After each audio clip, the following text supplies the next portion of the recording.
I'm Dr. Scrape. Today I'm going to walk you through a DIY kit install of the SLiPLO universal skid plate on a Tesla Model 3. Plus, we're going to go ahead and see what the actual DIY kit consists of. What you're going to see inside is 2 promoter packs, which only is available to US customers, and it's not available to international customers due to shipping issues. So we don't ship overseas. This is what you're going to get. That's the adhesive side. This is the polyurethane side. Each piece measures 1.5 inch by 12 inches. An average car takes about 6 to 8 pieces. You get about 10 pieces within this box, which is more than enough to do pretty much any car as far as the front portion of the vehicle is concerned. First step is to clean properly. We're going to use our 70% isopropylene rubbing alcohol and a microfiber towel. Get some on there. And we're going to go ahead and just give it a nice scrub down. So I got my 3M adhesive promoter here, and we're going to actually use this to enhance the bond between the SLiPLO and the surface area by almost double. Even though this looks like a very simple bumper, it's probably one of the hardest installs that you could do because it's very easy to install the SLiPLO units incorrectly, which will lead to adhesive failure. So most of the times, you're going to go ahead and say, okay, this is the end of the painted surface, and I'm going to install it there. And it looks good, it will stick, no problem. But what happens is, if you notice, there's a lot of play here. So it's not a flat surface. And this play, even though it will stick now, in about a couple of weeks from now, this front edge will pop up. Why? The reason being because of that curvature. So what we need to do is actually pull the SLiPLO back and trim about 1/4 inch off every little teeth here. And that's going to allow us to have a perfect flat surface for the SLiPLO to stick on, and it will lead to a long life without any kind of adhesive failure in the future.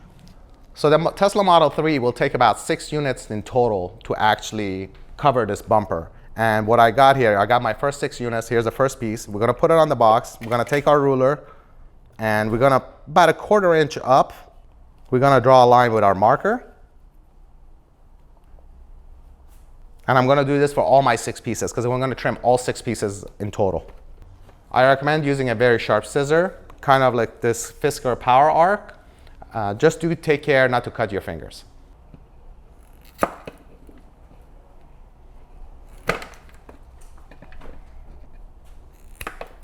I've cut down all 6 pieces, and this is how the final piece will look like once it's trimmed. Now that I got my pieces cut down, I'm going to actually do one final test piece, and just to kind of show you guys where the actual wiggle that was there has been eliminated. This is the center of the car. You can kind of tell with that body molding right in the center of the grill. And if we start right where the painted section is, you can see the play is gone. It will sit solid like this. And when you come down to impact, you will always hit here. So the front is going to be still protected. So now we're ready to install. I'm going to go ahead and remove the adhesive backing and lay my first unit starting from the center to the passenger side.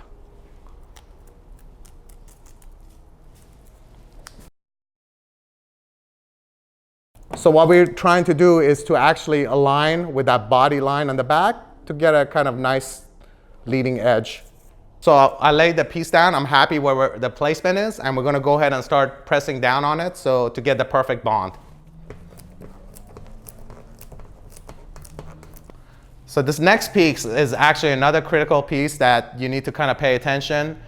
If you don't do it correctly, you're going to have some failure around the edge of this little hump where you see on the bumper. So it's critical that you follow the instructions. As you could see, if I place this here, right? And you could go over this hump, but look how much play there is there. And what's going to happen? That's going to fail. So what we need to do is to actually kind of pull this like so, as you could see. That's the way we're going to do it. And what this will allow it to do is for it to sit clean and actually not have any issues there. So that's how your piece should look. So as we're getting to this end, we just kind of make sure we're kind of tacked down here. And you see the bend starts there. So what you want to do is kind of like split the bend between here and here. You press up here, and you push this in. And that should give you enough coverage. And then we're going to tack this edge. And then we're going to go ahead and start pushing this down.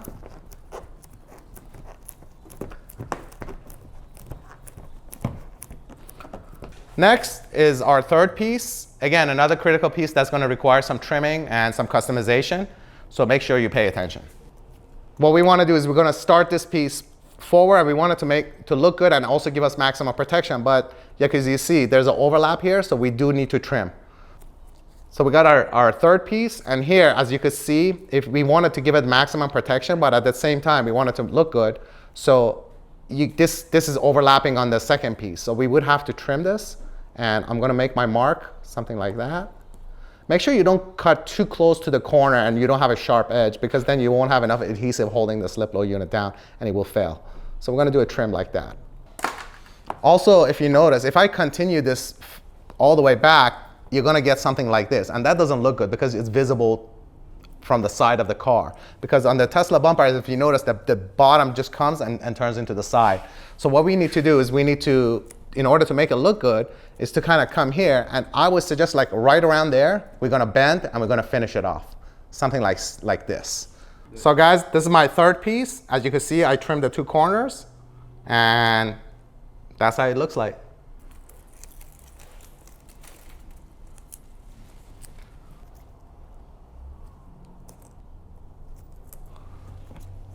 Now that we're finished with the passenger side, if we're finished, we lay down our third piece.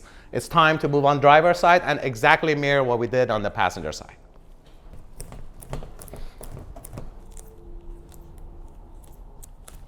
We got the final install here. As you can see, each piece follows the body line and it contours to the shape of the bumper.